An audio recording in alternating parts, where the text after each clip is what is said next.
You ask Tiger to solve. This deals with linear equations with one unknown. The final result is y equals negative 29/14. Let's solve it step by step. Group all constants on the right side of the equation. Subtract 11/6 from both sides. Combine the fractions. Combine the numerators. Reduce the zero numerator. Simplify the arithmetic. Find the lowest common denominator.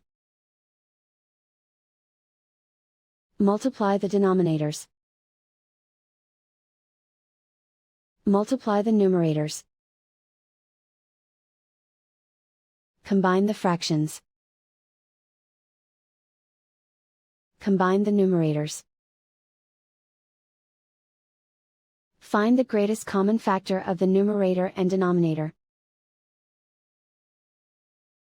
Factor out and cancel the greatest common factor.